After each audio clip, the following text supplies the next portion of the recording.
La Ciudad de México está llena de rincones que en los años 70 fueron icónicos. Algunos siguen en pie, aunque casi irreconocibles, mientras que otros han desaparecido, dejando solo el recuerdo de lo que alguna vez fueron. Hoy descubrirás 10 de esos lugares que marcaron a toda una generación. Lugares que tal vez viste de niño, que escuchaste mencionar a tus padres o que ni siquiera imaginabas que existían. Quédate hasta el final, porque te aseguro que el estado del Seixto te va a sorprender. En los años 70, la Ciudad de México estaba en plena transformación. La modernidad se abría paso con grandes proyectos arquitectónicos que prometían redefinir el skyline de la capital. Uno de los más ambiciosos de la época fue el Hotel de México, una construcción que, desde el primer momento, captó la atención de todos por su imponente estructura y su ubicación privilegiada en la colonia Nápoles. El proyecto había iniciado en 1960 y con la visión de convertirse en el hotel más grande y lujoso del país. Su diseño era monumental, con una arquitectura que reflejaba la grandeza y el optimismo de una ciudad que miraba hacia el futuro. Durante los años 70, su estructura fue ganando altura poco a poco, convirtiéndose en un referente visual dentro del paisaje urbano. Los habitantes de la ciudad observaban con asombro cómo aquella mole de concreto y vidrio se elevaba imparable, proyectando una imagen de modernidad y sofisticación. Sin embargo, el destino tenía otros planes para este coloso. A pesar de la expectativa y el entusiasmo que generó su construcción, el Hotel de México nunca llegó a operar como tal. Diferentes factores, incluyendo problemas financieros y cambios en la visión del proyecto, hicieron que su propósito original quedara en el aire. Lo que en un principio iba a ser el hotel más emblemático del país, terminó convirtiéndose en un gigante inacabado que, por un tiempo, parecía no tener rumbo claro. Fue hasta los años 90 cuando la historia de este edificio dio un giro inesperado. En lugar de convertirse en un hotel de lujo, el inmueble fue transformado en el World Trade Center de la Ciudad de México. Con esta nueva identidad, el edificio finalmente encontró su propósito dentro del desarrollo económico y empresarial del país. Hoy en día, el WTC es un punto clave en el ámbito comercial y de negocios, albergando oficinas, centros de convenciones y hasta el famoso restaurante giratorio que ofrece una vista panorámica inigualable de la ciudad. A pesar de que nunca funcionó como hotel, el legado del Hotel de México sigue vivo. Su imponente presencia, su historia, llena de giros inesperados, y su impacto en la transformación de la colonia Nápoles lo convierten en un símbolo de aquella época en la que la Ciudad de México apostaba por la modernidad con proyectos que, aunque no siempre se concretaban como se planeaban, terminaban dejando una huella imborrable en su historia. La colonia Narvarte era el reflejo perfecto de la vida en la Ciudad de México. Un barrio tranquilo, con casas de arquitectura tradicional, calles arboladas y una comunidad que parecía conocerse de toda la vida. Dentro de este entorno, la calle Cumbres de Aculcingo se convertía en un pequeño universo donde la cotidianidad tenía su propio ritmo. Si alguien recorría esta calle en aquella época, podía ver a la izquierda, justo en la intersección con Zempoala, una serie de edificios que formaban parte de la identidad del barrio. Avanzando hacia la esquina con Universidad, la imagen no cambiaba mucho. Un ambiente relajado, con pequeños negocios y espacios que daban servicio a la comunidad. Eran tiempos donde la vida de barrio tenía un ritmo más pausado, con vecinos que salían a conversar en las aceras y niños jugando en las banquetas, sin preocuparse por el tráfico caótico que, con los años, se apoderaría de la ciudad. Uno de los puntos más importantes en la zona era la unidad Narvarte del Instituto Mexicano del Seguro Social. Inaugurada en 1956, este centro de salud se había convertido en un pilar para la comunidad. En una época en la que los servicios médicos aún estaban en proceso de expansión, contar con una unidad del IMSS en el barrio era un gran beneficio para los habitantes de la zona. La imagen de pacientes entrando y saliendo del edificio, de doctores con sus batas blancas cruzando la calle y de familias esperando en la puerta formaba parte del paisaje cotidiano. No muy lejos de ahí, Otro punto de referencia era una tienda de autoservicio de la marca S.O.P. En los años 70, las grandes cadenas de supermercados aún no dominaban por completo el mercado, y este tipo de tiendas ofrecían una alternativa accesible para las compras del hogar. Competían directamente con otras marcas como Sumesa y Superama, y aunque con el tiempo S.O.P. desapareció del mapa, el edificio que albergó este negocio sigue en pie, recordando a aquellos que alguna vez hicieron sus compras ahí. Lo interesante de Cumbres de Aculcingo es que, a pesar de todos los cambios que ha experimentado la Ciudad de México, esta calle ha logrado conservar gran parte de su esencia, a diferencia de otras zonas que han sido completamente remodeladas o absorbidas por el crecimiento urbano. Aquí todavía se pueden encontrar rincones que evocan el pasado, vestigios de una época en la que la vida de barrio tenía un significado diferente. Si hablamos de los años 70 en la Ciudad de México, es imposible no mencionar el emblemático edificio que albergó las oficinas de IBM. Ubicado en la esquina de la calle Campos Elíseos y la calzada de General Mariano Escobedo, este lugar no solo fue testigo del crecimiento de una de las empresas tecnológicas más influyentes de la época, sino que también simbolizó la modernidad y el auge corporativo en el país. IBM, en ese entonces, era sinónimo de innovación. La computación estaba dando sus primeros pasos fuera de los laboratorios y comenzaba a instalarse en oficinas, bancos y grandes corporaciones. Tener su sede en una de las zonas más exclusivas de la ciudad no era casualidad.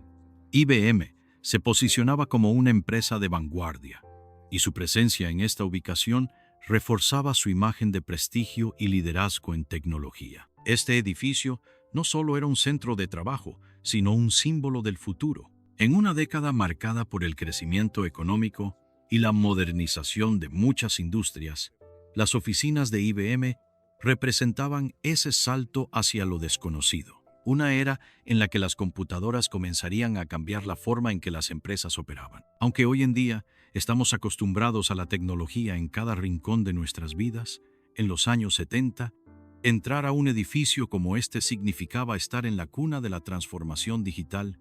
Con el paso del tiempo, la ciudad fue cambiando, y con ella también lo hizo este edificio. Luego de albergar a IBM, el inmueble pasó a formar parte de las instalaciones del ICSE, una institución que tuvo su propio papel en la evolución de la zona. Pero el verdadero punto de inflexión llegó en 2018, cuando la estructura original fue completamente remodelada. La transformación fue radical, y el edificio que una vez representó el futuro tecnológico de los años 70 dejó paso a una nueva construcción que redefinió por completo la esquina donde alguna vez IBM dejó su huella. Hoy, el espacio es propiedad de Cibanco, una institución financiera que le ha dado un nuevo propósito al sitio.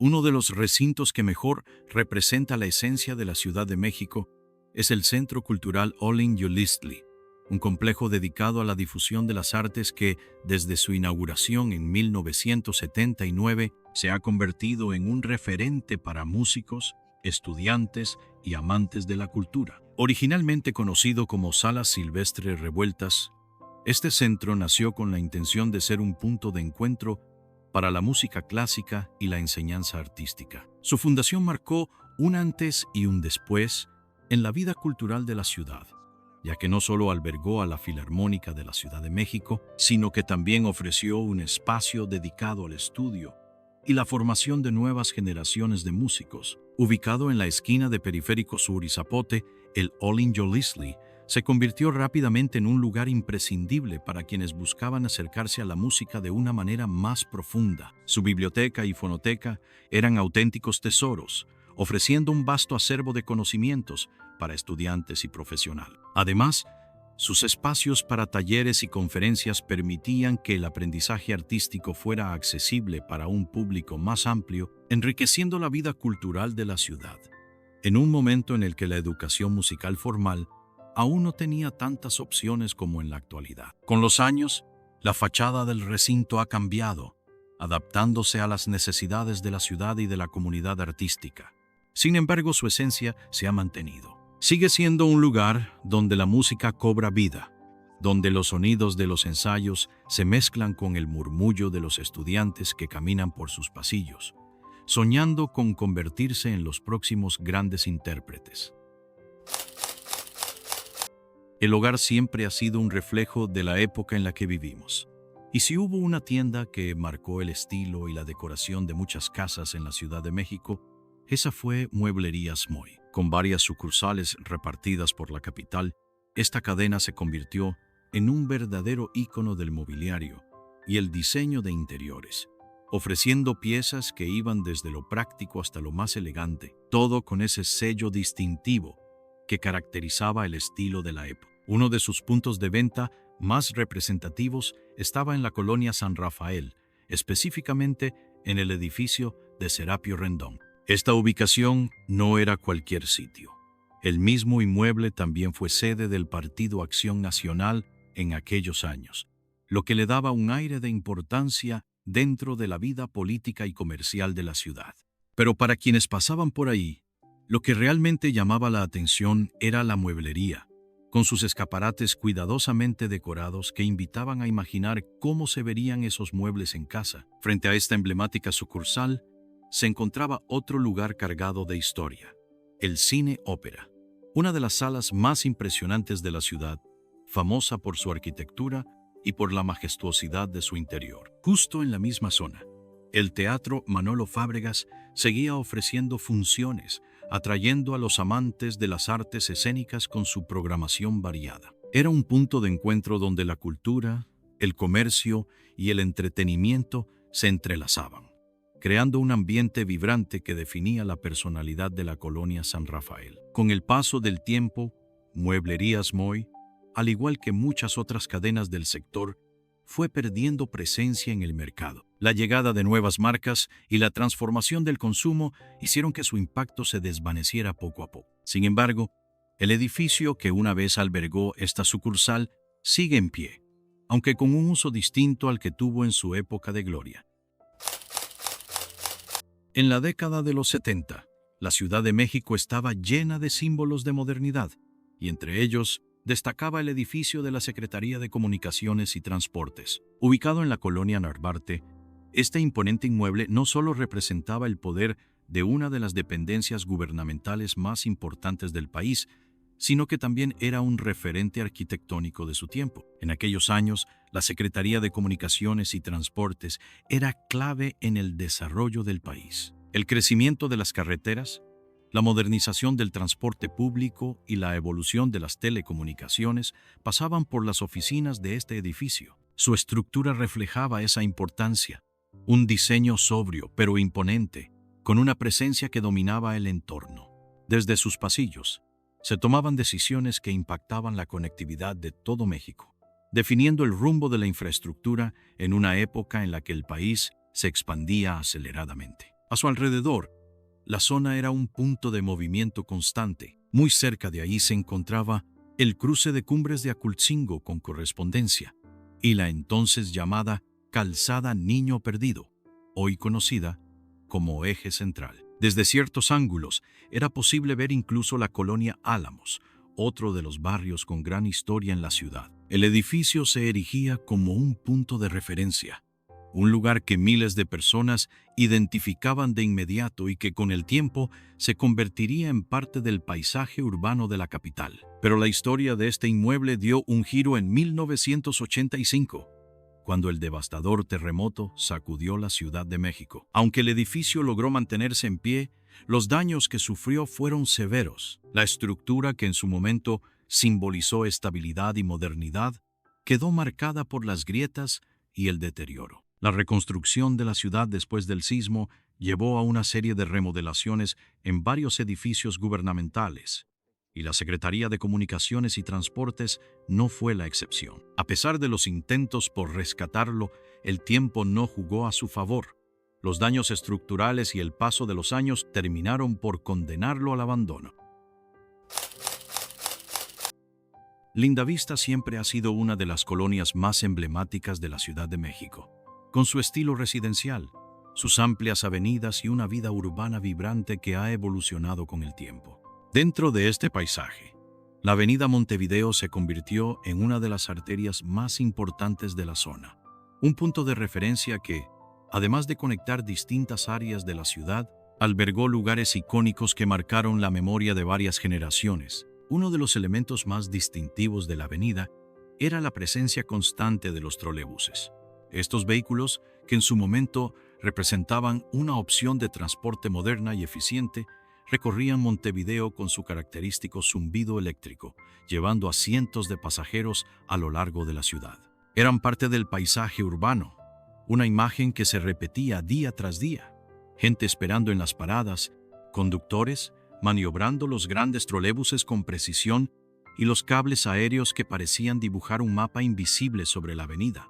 Con los años, los modelos fueron cambiando y modernizándose, pero la esencia del trolebús como un símbolo del transporte capitalino nunca desapareció por completo. Junto a este ir y venir de trolebuses, dos lugares se convirtieron en puntos de encuentro casi obligados para los habitantes de la zona. Primero, el Boliche Montevideo, un sitio de diversión donde familias, amigos y parejas se reunían para pasar un rato agradable entre strikes, spares y carcajadas. Era un lugar que, más allá de ser un simple boliche, formaba parte de la vida social de la colonia, un punto donde se creaban recuerdos que, para muchos, siguen intactos en la memoria. A unos pasos de ahí, el restaurante Vips complementaba la escena.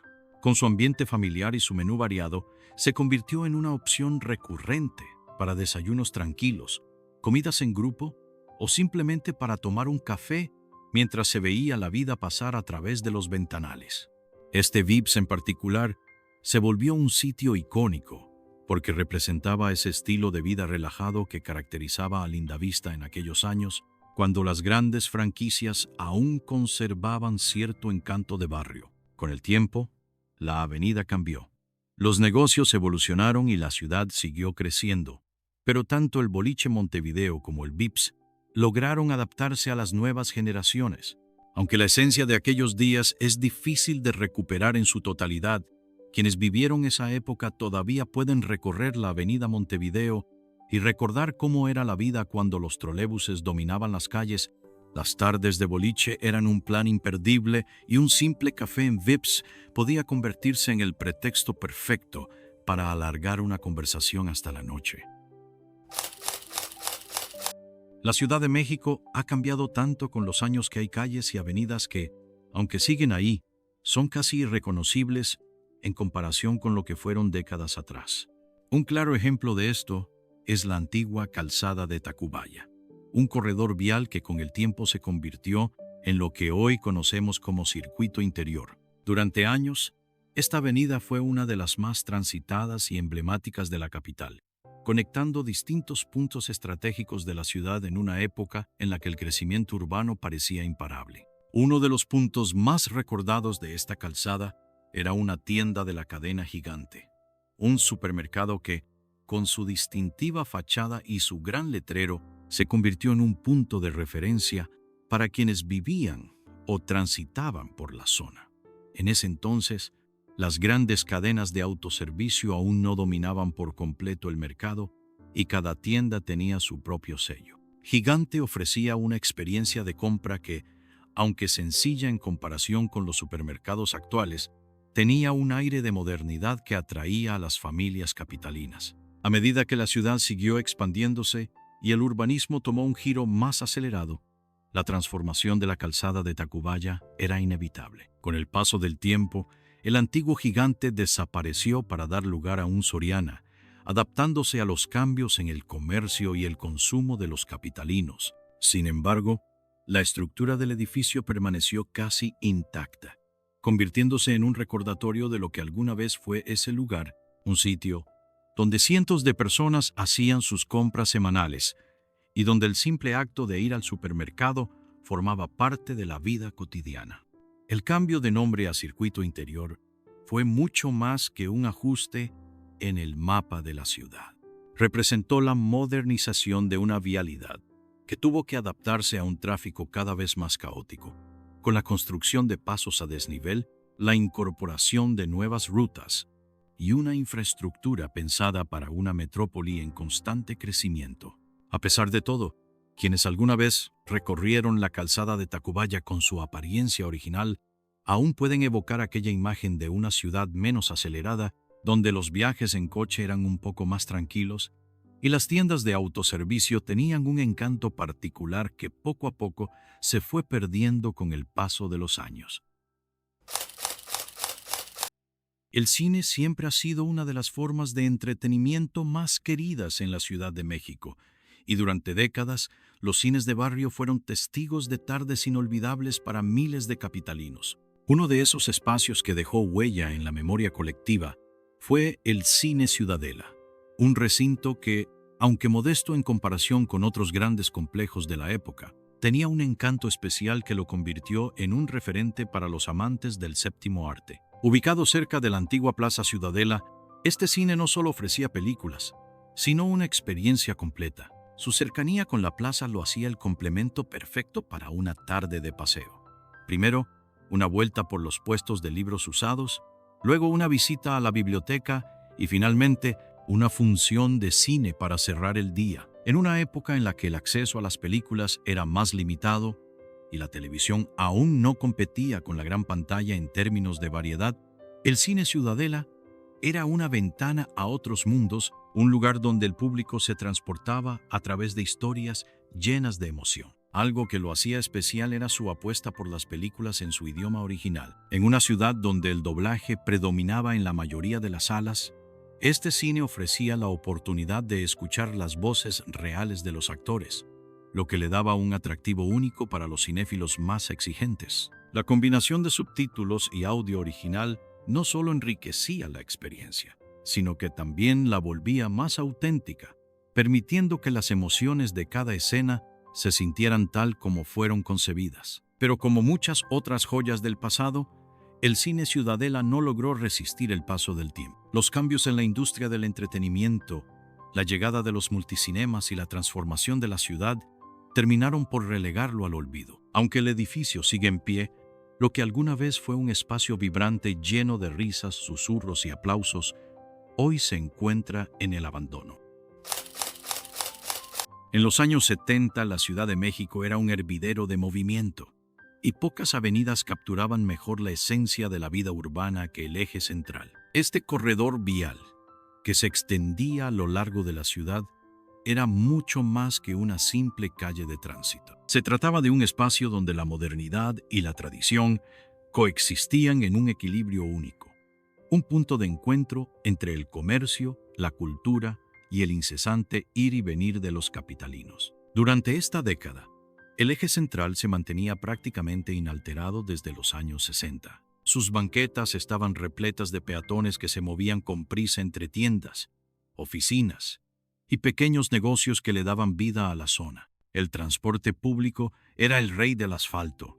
Los tranvías todavía tenían presencia en algunos tramos, pero los autobuses y los legendarios microbuses comenzaban a dominar las calles, llenándolas con su característico bullicio y sus letreros de colores. Caminar por el eje central en los 70 era toda una experiencia sensorial. Los vendedores ambulantes ofrecían de todo, desde periódicos y revistas hasta dulces típicos y antojitos. La música de los comercios se mezclaba con el sonido del tráfico, creando una banda sonora única que acompañaba a los citadinos en su rutina diaria. Las fachadas de los edificios, algunas modernas y otras con décadas de historia, reflejaban el espíritu de una ciudad en constante evolución. Sin embargo, la imagen de este corredor urbano cambiaría drásticamente con el paso del tiempo. La modernización de la ciudad, los proyectos de infraestructura y, sobre todo, el devastador terremoto de 1985 dejaron su marca en el eje central. Muchas construcciones icónicas de la época desaparecieron o fueron modificadas, transformando poco a poco el paisaje que había definido a la avenida durante los 70. La Ciudad de México cambia todo el tiempo. Lugares que en su momento fueron imprescindibles hoy han desaparecido o se han transformado por completo. Pero eso es lo interesante de esta ciudad. Nunca deja de moverse, de adaptarse, de reinventarse. Aunque algunos de estos sitios ya no sean lo que fueron, siguen viviendo en la memoria de quienes los conocieron. Y es que, al final, la nostalgia tiene esa magia de hacernos viajar en el tiempo con solo un recuerdo, una imagen o una historia. Cuéntanos en los comentarios qué otro lugar de la Ciudad de México recuerdas con cariño. Y si te gusta este tipo de contenido, no olvides suscribirte y activar la campanita para más viajes al pasado. Nos vemos en el próximo video.